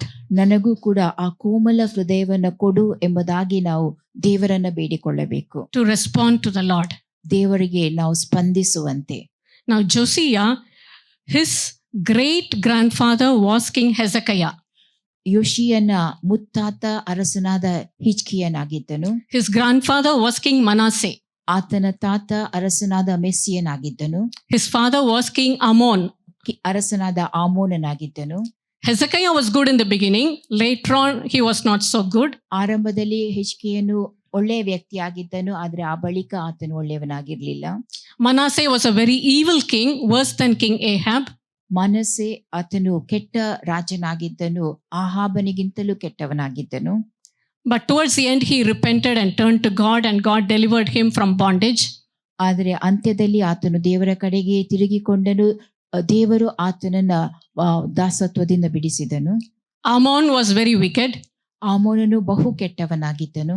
But King Josiah, tender hearted. ಆದರೆ ಅರಸನಾದ ಯೋಷಿಯನು ಕೋಮಲ ಹೃದಯವುಳ್ಳವನಾಗಿದ್ದನು. He was 8 years old. 8 ವರ್ಷ He ಪ್ರಾಯದವನಾಗಿದ್ದನು. became king. ಆ ಸಮಯದಲ್ಲಿ ಆತನ ಅರಸನಾದನು. And during the 18th year, he reigned 31 years. And during the 18th year, he did something. ಆತನು 31 ವರ್ಷಗಳ ಕಾಲ ಆಳಿಕೆ ನಡೆಸಿದನು. ಆದರೆ 18ನೇ ವರ್ಷದ ಆಳಿಕೆಯಲ್ಲಿ ಆತನು ಏನನ್ನೋ ಮಾಡಿದ್ದನು. Good things. His heart was right in the sight of the Lord like King David. ಅರಸನಾದ ದಾವೀದನಂತೆ ಆತನ ಹೃದಯವು ದೇವರ ದೃಷ್ಟಿಯಲ್ಲಿ ಪರಿಪೂರ್ಣವಾಗಿತ್ತು. And what he did was, he asked the high priest Hilkiah to take care of the renovation of the house of God. ಮಹಾಯಾಜಕನಾದ ಹಿಲ್ಕಿಯನನ್ನು ಆತನು ಕೇಳಿಕೊಂಡದ್ದು ಪುನಃಸ್ಥಾಪಿಸುವಂತೆ. So when they were cleaning the house of God, Hilkiah the high priest, he found the book of the law of the Lord. ದೇವಾಲಯವನ್ನ ಶುದ್ಧೀಕರಿಸುವಂತ ವೇಳೆಯಲ್ಲಿ ಯಾಜಕನಾದ ಹಿಲ್ಕಿಯನು ಕರ್ತನ ಗ್ರಂಥವನ್ನ ಅಲ್ಲಿ ಕಂಡಿರುವಂತಹದ್ದು. So he took it. Hilkiah gave it to Shaphan the scribe. ಹಿಲ್ಕಿಯನು ಅದನ್ನು ಶಾಫಾನನಿಗೆ ಕೊಟ್ಟಿರುವಂತಹದ್ದು. And Shaphan had to go and give it to King Josiah. ಶಾಫಾನನು ಹೋಗಿ ಅದನ್ನು ಅರಸನಾದ ಯೋಷಿಯನಿಗೆ ಕೊಡಬೇಕಾಗಿತ್ತು. And the king told Shaphan, now you read it for me. ಈಗ ಅರಸನು ಶಫಾನನಿಗೆ ಹೇಳುವಂತಹದ್ದು, ನೀನು ನನಗಾಗಿದ್ದನ್ನು ಓದು. And when the king heard him read, he cried, he tore his clothes and cried before God. ಅದನ್ನು ಓದುವಂತ ವೇಳೆಯಲ್ಲಿ ಅರಸನು ತನ್ನ ವಸ್ತ್ರವನ್ನ ಹರಿದುಕೊಂಡು ದೇವರ ಮುಂದೆ ಅಳಲಾರಂಭಿಸಿದನು. Why? Because it was written, the wrath of God was going to come upon Jerusalem, Judah, because of the sins of Manasseh and Ammon. ಮನಸ್ಸೆ ಹಾಗೂ ಆಮೋನರ ಪಾಪದ ನಿಮಿತ್ತವಾಗಿ ದೇವರ ಕ್ರೋಧ ಯೆರೂಸಲೇಮಿನ ಮೇಲೆ ಬರಲಿದೆ ಎಂಬುದಾಗಿ ಅಲ್ಲಿ ತಿಳಿಸಲ್ಪಟ್ಟಿತ್ತು. Because of the sins of the ancestors, judgment, God's anger was going to come, and he cried out to God asking for forgiveness. ಪೂರ್ವಿಕರ ಪಾಪದ ನಿಮಿತ್ತವಾಗಿ ದೇವರ ನ್ಯಾಯ ತೀರ್ಪು ಆ ಪಟ್ಟಣದ ಮೇಲೆ ಬರುವುದರ ನಿಮಿತ್ತವಾಗಿ ಆತನು ದೇವರೊಡನೆ ಕ್ಷಮೆಯನ್ನು ಬೇಡಿಕೊಳ್ಳುತ್ತಿದ್ದನು. And then he sent Shaphan, then Hilkiah and others. He said, go and inquire of the Lord what is going to happen. Go inquire of the Lord for me.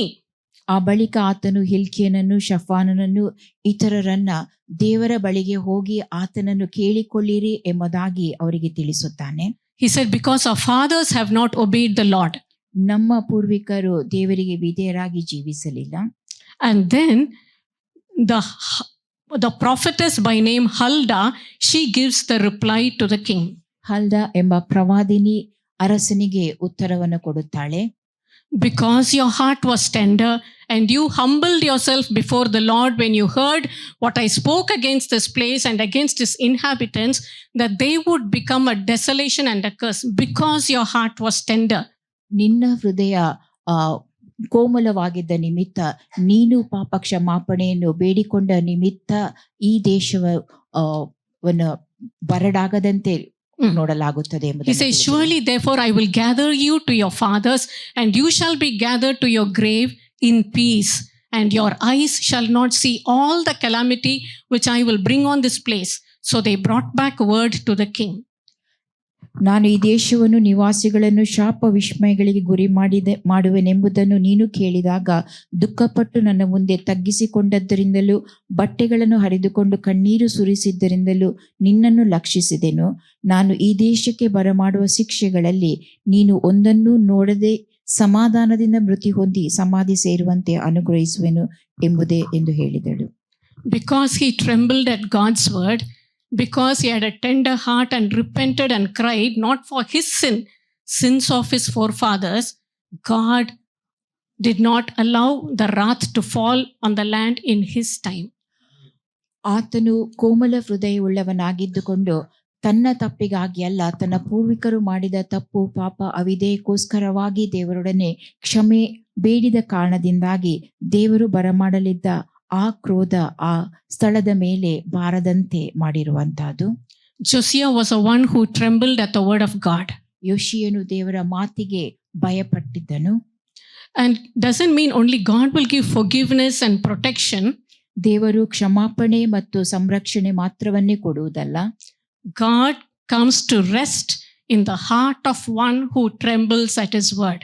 ದೇವರ ಮಾತಿಗೆ ಯಾರು ಭಯಪಡುತ್ತಾರೋ ನಡುಗುತ್ತಾರೋ ದೇವರು ಅವರ ಹೃದಯದಲ್ಲಿ ವಾಸಿ ಮಾಡುತ್ತಾನೆ. Shall we say it? Lord, I want you to come and rest in me. ದೇವರೇ, Lord, I want you to come and rest in me. My heart is your resting place. I open my heart to you. ನನ್ನ ಹೃದಯ ನೀನು ವಿಶ್ರಾಂತಿ ಪಡತಕ್ಕಂಥ ಸ್ಥಳವಾಗಿರಬೇಕು. ನಾನು ನನ್ನ ಹೃದಯವನ್ನು ನಿನಗಾಗಿ ತೆರೆಯುತ್ತೇನೆ. Usually our prayers will be, Lord, I'm coming to you. You are my hiding place. You are my refuge. You are my high tower. But we need to change and say, Lord, I am going to be your resting place. Come into me, Lord. ಸಾಮಾನ್ಯವಾಗಿ ನಾವು ಹೇಳುವಂತಹದ್ದು, ನಾನು ನಿನ್ನ ಬಳಿಗೆ ಬರುತ್ತೇನೆ, ನೀನೇ ನನ್ನ ಆಶ್ರಯ ದುರ್ಗ, ನೀನೇ ನನ್ನ ಬಲವಾದ ಬುರುಜು ಎಂಬುದಾಗಿ. ಅದಕ್ಕೆ ಬದಲಾಗಿ ನಾವು ಬೇಡಿಕೊಳ್ಳಬೇಕಾದಂತಹದ್ದು, ನನ್ನ ಹೃದಯ ನೀನು ವಾಸ ಮಾಡತಕ್ಕಂಥ ವಿಶ್ರಾಂತಿಯ ಸ್ಥಳವಾಗಿರಲಿ ಎಂಬುದಾಗಿ. Isaiah 66:1, he says, Heaven is my throne, earth is my footstool. Where is the house that you will build me? Where is the place of my rest? Yeshaya 66:1 ಹೀಗೆ ಹೇಳುತ್ತದೆ, ಆಕಾಶವು ನನಗೆ ಸಿಂಹಾಸನ, ಭೂಮಿಯು ನನಗೆ ಪಾದಪೀಠ. ನೀವು ನನಗೆ ಇನ್ನೆಂಥ ಮನೆಯನ್ನು ಕಟ್ಟಿಕೊಡುವಿರಿ, ನನ್ನ ವಿಶ್ರಾಂತಿಗೆ ತಕ್ಕ ಸ್ಥಳವು ಎಂಥದ್ದು. And in verse 2, he says, For all those things my hand has made, all those things exist, but on this one will I look, on him who is poor and of a contrite spirit and who trembles at my word. ಇವುಗಳನ್ನೆಲ್ಲ ನನ್ನ ಕೈಯೇ ನಿರ್ಮಿಸಿತು, ಹೌದು ನನ್ನ ಕೈಯಿಂದಲೇ ಇವುಗಳೆಲ್ಲ ಉಂಟಾದವು. ನಾನು ಕಟಾಕ್ಷಿಸುವವನು ಎಂಥವನೆಂದರೆ ದೀನನು, ಮನಮುರಿದವನು, ನನ್ನ ಮಾತಿಗೆ ಭಯಪಡುವವನು ಆಗಿರುವವನೇ. That means the eyes of God, according to the Message Bible, the eyes of God are drawn to the humble one, the tender one, the trembling one. ದೇವರ ಆ ಕಣ್ಣುಗಳು ದೀನನು, ಕೋಮಲ ಹೃದಯನು ಹಾಗೂ ದೇವರಿಗೆ ಭಯಪಡುವವನ ಕಡೆಗೆ ಸೆಳೆಯಲ್ಪಡುತ್ತದೆ. There may be thousands of people in our city, but if God's eyes are to be drawn to one person, and you want to be that one person to be you, how should you be? You have to be humble before God, tender before God, trembling at God's word, and God's attention will push aside everybody else and say, there is my child, there is my resting place.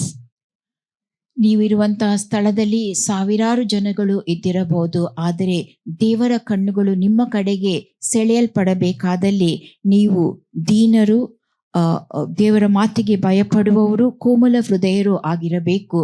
ಆವಾಗ ದೇವರು ನಾನು ವಾಸ ಮಾಡತಕ್ಕಂಥ ವ್ಯಕ್ತಿ ಹೃದಯ ಇದಾಗಿರುತ್ತದೆ ಎಂಬುದಾಗಿ, ನನ್ನ ವಿಶ್ರಾಂತಿಯ ಸ್ಥಳ ಇದು ಎಂಬುದನ್ನು ಆತನು ಹೇಳುವಂತಹದ್ದು. We should decide, I am going to be God's resting place.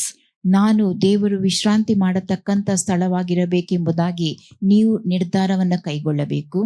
And when you do that, ಅದನ್ನು ನೀವು ಮಾಡುವಾಗ every time you'll be running swiftly toward holiness. ಪ್ರತಿ ಬಾರಿಯೂ ನೀವು ಪರಿಶುದ್ಧತೆಗೋಸ್ಕರವಾಗಿ ದೇವರ ಬಳಿಗೆ ಬೇಗನೆ ಓಡಿ ಹೋಗುತ್ತೀರಿ. Because Hebrews 12:14 says, Pursue peace with all people and all holiness, without which no one will see the Lord. ಇಬ್ರಿಯ 12:14 ಹೇಳುತ್ತದೆ, ಎಲ್ಲರ ಸಂಗಡ ಸಮಾಧಾನದಿಂದಿರುವುದಕ್ಕೂ ಪರಿಶುದ್ಧತೆಯನ್ನು ಹೊಂದುವುದಕ್ಕೂ ಪ್ರಯತ್ನ ಮಾಡಿರಿ. That means pursuing means being swift to choose peace over competition.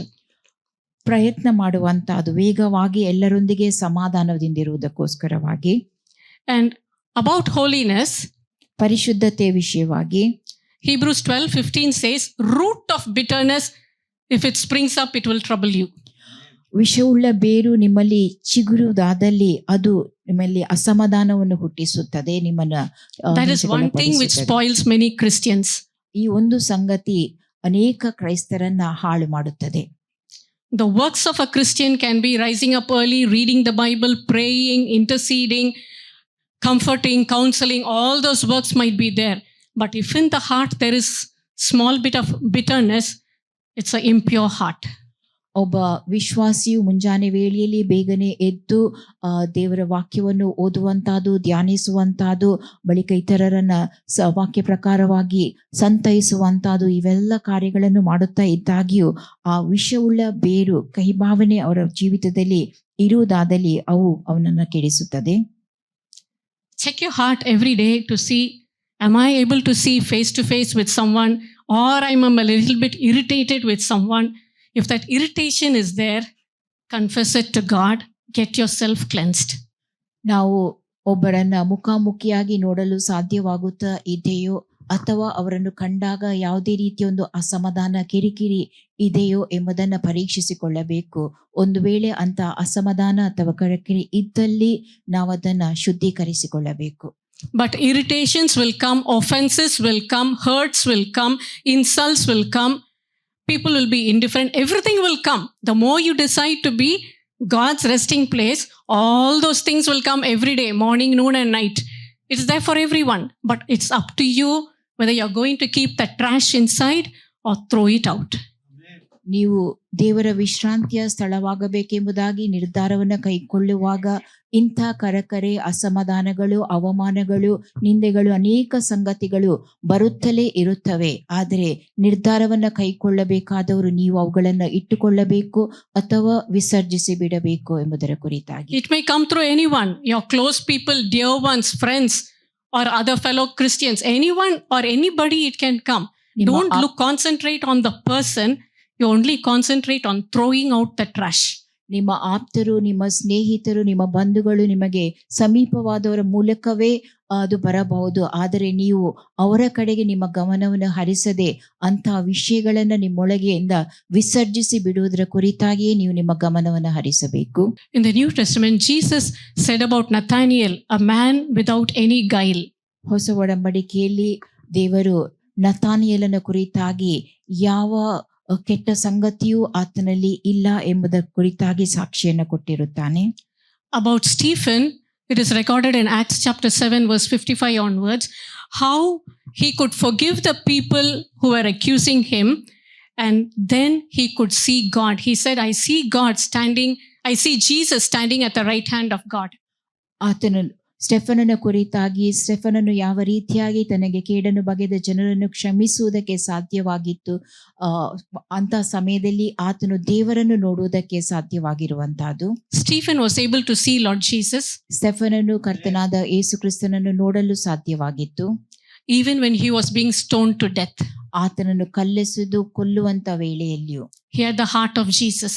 ಯೇಸುವಿನ ಹೃದಯ ಆತನಲ್ಲಿದ್ದಿತ್ತು. About Apostle Paul, ಅಪೊಸ್ತಲನಾದ ಪೌಲನ ಕುರಿತಾಗಿ Acts chapter 9 verses 5 and 6, it says, when on the way to Damascus, Jesus encountered him as a bright light. He fell down and he said, Lord, what do you want me to do?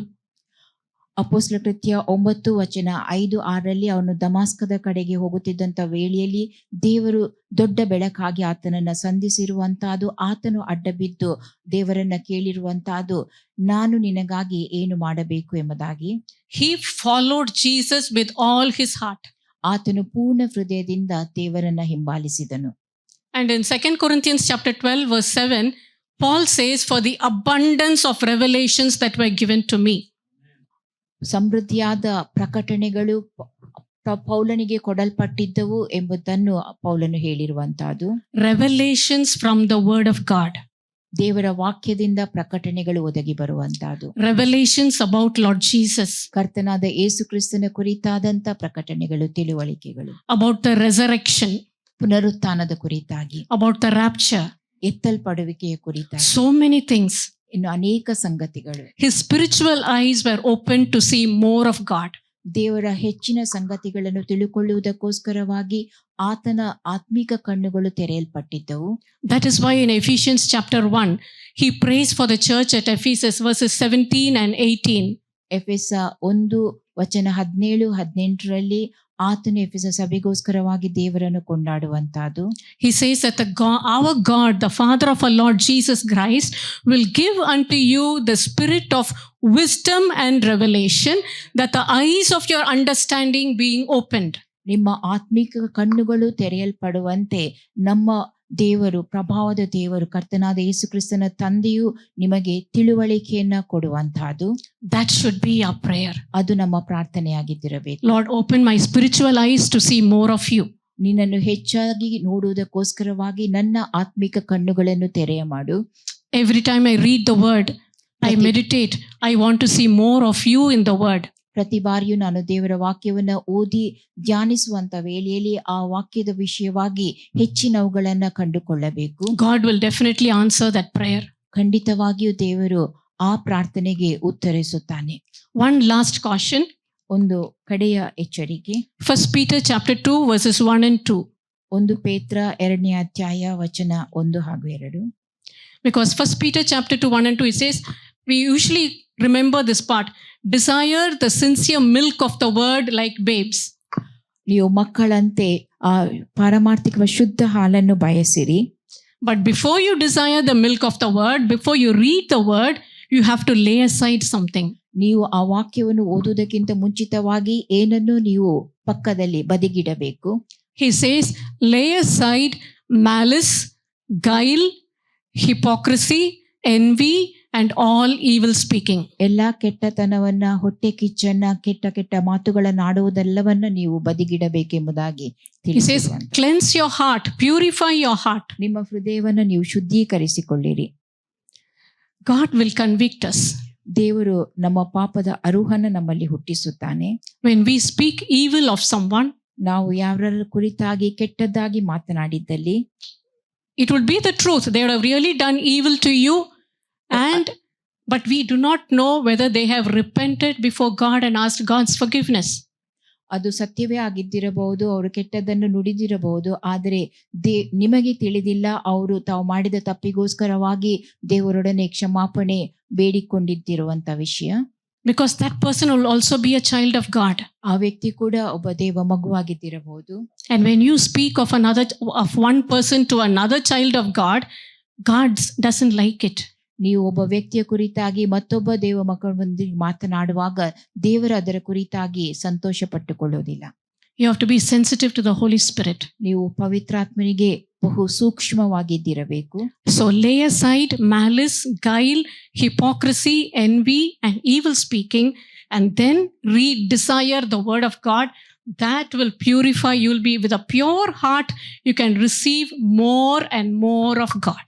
ಎಲ್ಲಾ ಕಪಟತನ, ಎಲ್ಲಾ ಕೆಟ್ಟತನ, ದ್ವೇಷ, ಮತ್ಸರ ಇವೆಲ್ಲವುಗಳನ್ನ ನೀವು ವಿಸರ್ಜಿಸಿ ಬಿಡಬೇಕು. ಆ ಸಮಯದಲ್ಲಿ ದೇವರ ಹೆಚ್ಚಿನ ಸಂಗತಿಗಳನ್ನ ನೀವು ತಿಳುಕೊಳ್ಳುವುದಕ್ಕೆ ಸಾಧ್ಯವಾಗುತ್ತದೆ. So let us pray. ಪ್ರಾರ್ಥಿಸುವ. Loving Heavenly Father God, ಪರಲೋಕದ ಪ್ರಿಯ ತಂದೆಯೇ,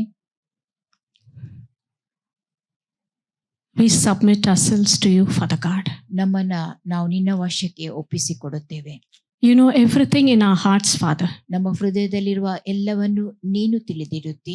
Man sees the outside, ಮಾನವನು ಹೊರಗಿನ ಸಂಗತಿಗಳನ್ನು ನೋಡುವಾತನಾಗಿದ್ದಾನೆ. but you see the inside. ಆದರೆ ನೀನು ಆಂತರ್ಯದ ಸಂಗತಿಗಳನ್ನು ನೋಡುವಾತನಾಗಿದ್ದಿ.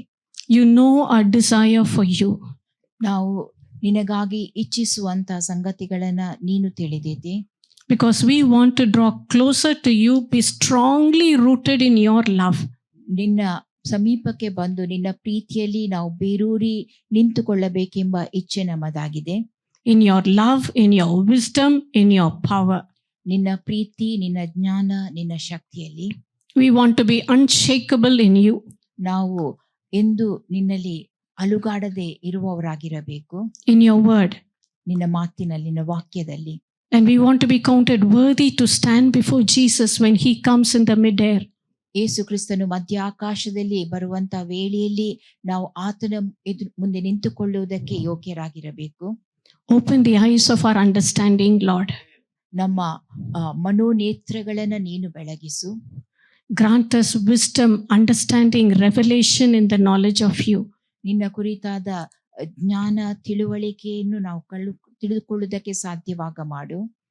And when we read your word, show us what are the impure things that are hindering us. ನಿನ್ನ ವಾಕ್ಯವನ್ನು ನೋಡುವಾಗ ಯಾವ ಅಶುದ್ಧ ಸಂಗತಿಗಳು ನಮಗೆ ತಡೆಯನ್ನು ಉಂಟು ಮಾಡುತ್ತವೆ ಎಂಬುದನ್ನು ತಿಳುಕೊಳ್ಳಲು ಸಾಧ್ಯ ಮಾಡು.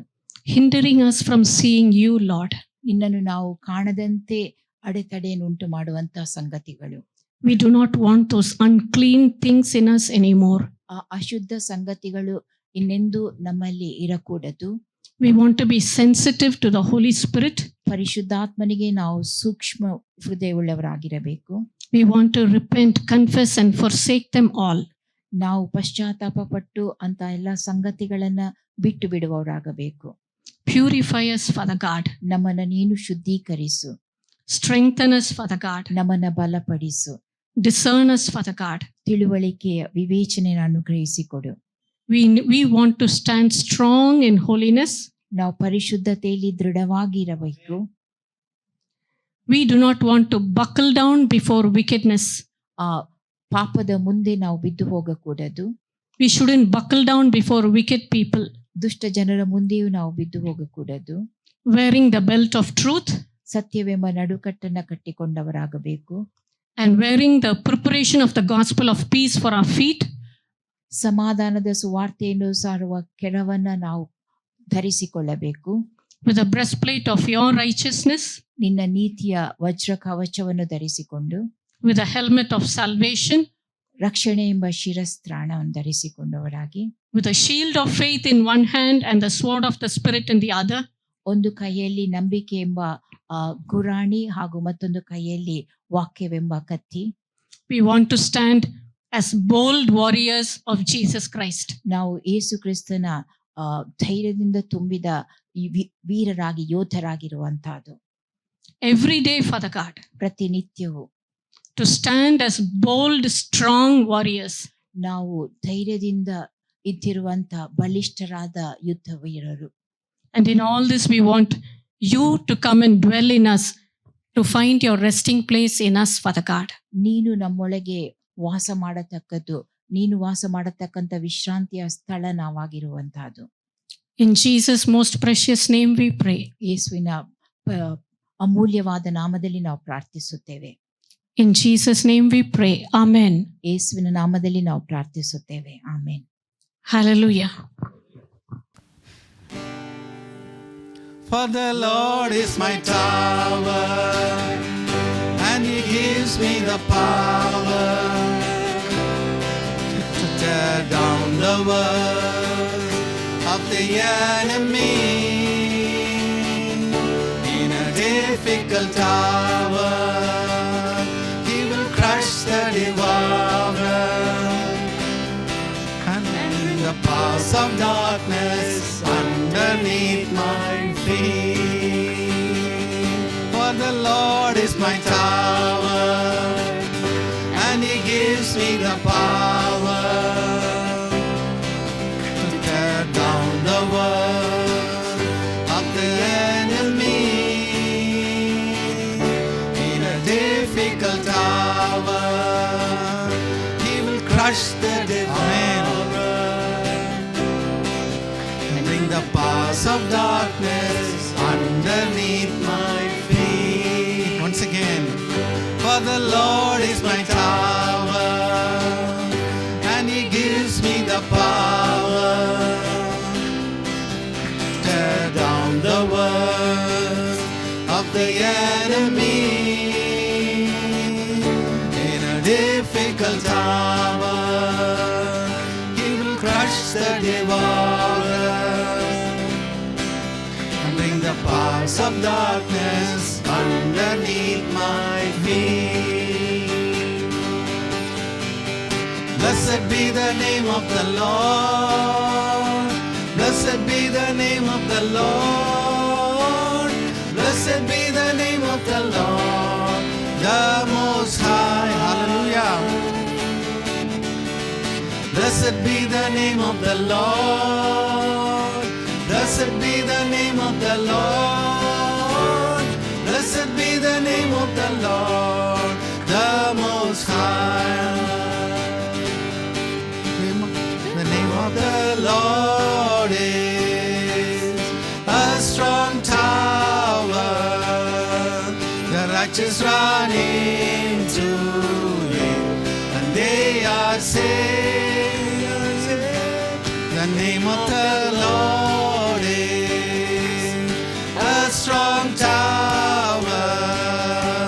The righteous run into it, and they are saved. Blessed be the name of the Lord. Amen. Blessed be the name of the Lord. Blessed be the name of the Lord, the Most High. Hallelujah. Blessed be the name of the Lord. Blessed be the name of the Lord. Blessed be the name of the Lord, the Most High. The name of the Lord is a strong tower. The righteous run into it, and they are saved. They are saved. The name of the Lord is a strong tower. The righteous run into it, and they are saved. Blessed be the name of the Lord. Blessed be the name of the Lord. Blessed be the name of the Lord, the Most High. Hallelujah. Blessed be the name of the Lord. Blessed be the name of the Lord. Blessed be the name of the Lord, the Most High. All right, we'll have the closing prayer. ಸ್ತೋತ್ರ ಸ್ವಾಮಿ ಕರ್ತನೆ, ಅಪ್ಪ ನಿನಗೆ ಸ್ತೋತ್ರವಾಗಲಿ. ತಂದೆ ನಿನಗೆ ಸ್ತೋತ್ರವಾಗಲಿ. ಪರಿಶುದ್ಧಾತ್ಮನೆ, ಅಪ್ಪ ನಿನಗೆ ಸ್ತೋತ್ರವಾಗಲಿ. ಸ್ವಾಮಿ ತಂದೆ, ಹೌದು, ಕಳೆದೆಲ್ಲ ವಾರ ಅಪ್ಪ ನಮ್ಮನ್ನು ಕಾದು ಕಾಪಾಡಿದ್ದೀರಿ ಸ್ವಾಮಿ, ಅದಕ್ಕಾಗಿ ನಿಮಗೆ ಸ್ತೋತ್ರನಪ್ಪ. ಅಪ್ಪ ಒಳ್ಳೆ ಆರೋಗ್ಯ ಬಲವನ್ನು ಕೊಟ್ಟು ಅಪ್ಪ ನಮ್ಮನ್ನು ಕಾದಿದ್ದೀರಿ, ಅದಕ್ಕಾಗಿ ನಿಮಗೆ ಸ್ತೋತ್ರವಾಗಲಿ ಸ್ವಾಮಿ. ಕರ್ತನೆ ಅಪ್ಪ, ಈ ಒಂದು ಮುಂಜಾನೆ ವೇಳೆಯಲ್ಲಿ ಅಪ್ಪ ವಿಶೇಷವಾಗಿ ನಿನ್ನನ್ನು ಪ್ರಾರ್ಥಿಸುವ ಹಾಗೆ, ನಿನ್ನ ವಾಕ್ಯವನ್ನು ಕೇಳುವ ಹಾಗೆ ಅವಕಾಶ ಮಾಡಿಕೊಟ್ಟಂಥ ಕೃಪೆಗಾಗಿ ಸ್ತೋತ್ರ ಸ್ವಾಮಿ. S lord. ಕರ್ತನೆ ಅಪ್ಪ, ನೀವು ಒಳ್ಳೆಯ ದೇವರು, ಸದಾ ಒಳ್ಳೆಯದನ್ನೇ ಮಾಡುವ ದೇವರಾಗಿದ್ದೀರಿ ಅಪ್ಪ. ಇವತ್ತು ವಿಶೇಷವಾಗಿ ನಾವು ಅನೇಕ ವಿಷಯಕ್ಕೋಸ್ಕರ ಪ್ರಾರ್ಥಿಸಿದ್ದೀವಿ ಸ್ವಾಮಿ. ಅಪ್ಪ ವಿಶೇಷವಾಗಿ ಇಸ್ರೇಲ್ ದೇಶಕ್ಕೋಸ್ಕರ ಪ್ರಾರ್ಥನೆ ಮಾಡ್ತೀವಿ ಸ್ವಾಮಿ. ಕರ್ತನೆ ಅಪ್ಪ, ಯಾವ ರೀತಿ ಅಪ್ಪ ನೀವು ಕಾದು ಕಾಪಾಡಿದ್ದೀರಿ ಸ್ವಾಮಿ. ಅಪ್ಪ ಇಸ್ರೇಲ್ ಜನರನ್ನ ಸ್ವಾಮಿ ಸಮುದ್ರವನ್ನು ಸಿಳಿ ನೀವು ಕಾದು ಕಾಪಾಡಿದ್ದೀರಿ ಸ್ವಾಮಿ. ಅಪ್ಪ ಅವ್ರ ಹಸುವೆಂದಾಗ ಕರ್ತನೆ ಅವರಿಗೆ ಆಕಾಶದ ಆಹಾರವನ್ನು ಕೊಟ್ಟಂತ ದೇವರು ನೀನು ಸ್ವಾಮಿ. Amen. ಹೌದು ಸ್ವಾಮಿ. ಅಪ್ಪ ಅವರು ನೀರೆಂದಾಗ ಸ್ವಾಮಿ ಬಂಡೆ ಸೇರಿ ನೀರನ್ನು ಕೊಟ್ಟಿದ್ಯಾ ಸ್ವಾಮಿ. ಅದೇ ರೀತಿ ಅಪ್ಪ ಇವತ್ತು ಕೂಡ ಅವ್ರನ್ನ ಕಾದು ಕಾಪಾಡಿರಿ ಸ್ವಾಮಿ. Amen. Yes, ಹೌದು Lord. ಕರ್ತನೆ ಅಪ್ಪ, ಹನ್ನಳ ಕಣ್ಣೀರ ಪ್ರಾರ್ಥನೆ ಕೇಳಿದಂತಹ ದೇವ್ರು ನೀನು ಸ್ವಾಮಿ. ಸಾರಳ ಕಣ್ಣೀರ ಪ್ರಾರ್ಥನೆ ಕೇಳಿದಂತಹ ದೇವ್ರು ನೀನು ಸ್ವಾಮಿ. ಅಬ್ರಾಹಮನ ದೇವ್ರು ನೀನು ಸ್ವಾಮಿ. ಯಾಕೋಬನ ದೇವ್ರು ನೀನು ಸ್ವಾಮಿ. ಇಸಾಕನ ದೇವ್ರು ನೀನಾಗಿದ್ಯಾ ತಂದೆ. ಹೌದು ಸ್ವಾಮಿ. ಅಪ್ಪ ವಿಶೇಷವಾಗಿರುವಂಥ ಪ್ರತಿಯೊಂದು ಆತ್ಮಗಳಿಗೋಸ್ಕರ ಪ್ರಾರ್ಥಿಸ್ತಾ ಇದ್ದೀವಿ ಸ್ವಾಮಿ. ಕರ್ತನೆ ಪ್ರತಿಯೊಬ್ಬರಿಗೆ ನೀವು ಆಶೀರ್ವಾದ ಮಾಡಿರಿ ಸ್ವಾಮಿ. ಅಪ್ಪ ವಿಶೇಷವಾಗಿ ನಮ್ಮ ಸಭಾಪಾಲಕರಿಗೋಸ್ಕರ ಪ್ರಾರ್ಥಿಸ್ತಾ ಇದ್ದೀನಿ ತಂದೆ. ಅಪ್ಪ ಇನ್ನು ಅನೇಕ ಆತ್ಮಗಳು ರಕ್ಷಣೆಗೆ ಬರುವ ಹಾಗೆ ನೀವು ಸಹಾಯವನ್ನು ಮಾಡಿರಿ ಕರ್ತನೆ. ಅಪ್ಪ ನೀವು ನಮಗೆ ದರ್ಶನವನ್ನು ಕೊಟ್ಟಿದ್ದೀರಿ ಸ್ವಾಮಿ. 5,000 ಕುಟುಂಬದ ದರ್ಶನ ಕೊಟ್ಟಿರುವಾಗ ಸ್ವಾಮಿ, ಅದಕ್ಕೋಸ್ಕರ ನಾವು ಪ್ರಾರ್ಥಿಸ್ತಾ ಇದ್ದೀವಿ ಸ್ವಾಮಿ. ಕರ್ತನೆ ಅಪ್ಪ, ಇಲ್ಲಿರುವಂಥ ಪ್ರತಿಯೊಬ್ಬರನ್ನು ನೀವು ಮುಟ್ಟಿರಿ ಸ್ವಾಮಿ. ಇಲ್ಲಿ ಇರುವಂಥ ಪ್ರತಿಯೊಬ್ಬರಿಗೆ ಸ್ವಾಮಿ ಅನಾರೋಗ್ಯ ಸಮಸ್ಯೆ ಇರ್ಬೋದು, ಹಣಕಾಸಿನ ಸಮಸ್ಯೆ ಇರ್ಬೋದು, ಯಾವುದೇ ಸಮಸ್ಯೆ ಇದ್ರೂ ಅಪ್ಪ ಅದಕ್ಕೆ ನೀವು ಉತ್ತರವನ್ನು ಕೊಡಿರಿ ಸ್ವಾಮಿ. ಅಪ್ಪ ನೀವು ನಮಗೆ ವಾಗ್ದಾನ ಮಾಡಿದ್ದೀರಿ ಕರ್ತನೆ, ಯುಗದ ಸಮಾಪ್ತಿಯವರೆಗೂ ಎಲ್ಲ ದಿವಸ ನಿಮ್ಮ ಸಂಗಡ ಇರುವೆನು ಎಂಬ ವಾಗ್ದಾನ ಪ್ರಕಾರಪ್ಪ ವಿಶೇಷವಾಗಿ ನಮ್ಮನ್ನು ಆಶೀರ್ವದಿಸಿರಿ ಸ್ವಾಮಿ. ಹೌದು ಕರ್ತನೆ ಅಪ್ಪ, ನಮ್ಮ ಜೊತೆಗಿದ್ದು ನಮ್ಮನ್ನ ಕಾಯಿರಿ ಸ್ವಾಮಿ. ಕರ್ತನೆ ನಮ್ಮ ಪ್ರಾರ್ಥನೆಯನ್ನ ಕೇಳಿದ್ದೀರಿ ಅಪ್ಪ, ಉತ್ತರವನ್ನ ಕೊಟ್ಟಿದ್ದೀರಿ ಸ್ವಾಮಿ. ಈ ಪ್ರಾರ್ಥನೆಯನ್ನ ಕೇಳಿದಕ್ಕಾಗಿ ಸ್ತೋತ್ರನಪ್ಪ. ಘನ ಮಾನ ಮಹಿಮೆ ನಿಮ್ಮೊಬ್ಬರಿಗೆ ಸಲ್ಲಿಸುತ್ತಾ ಯೇಸುವಿನ ನಾಮದಲ್ಲಿ ಬೇಡುತ್ತೇವೆ ನಮ್ಮ ಜೀವವುಳ್ಳ ತಂದೆಯೇ. Amen. Amen, Amen. Amen. Now unto him who is able to keep us from falling, our Lord Jesus Christ, who is the coming King, the love of the Father, the fellowship of the Holy Spirit, be with us now and forevermore. Amen. Amen. Hallelujah. Hallelujah. Hallelujah. God bless you all. Amen. Be blessed.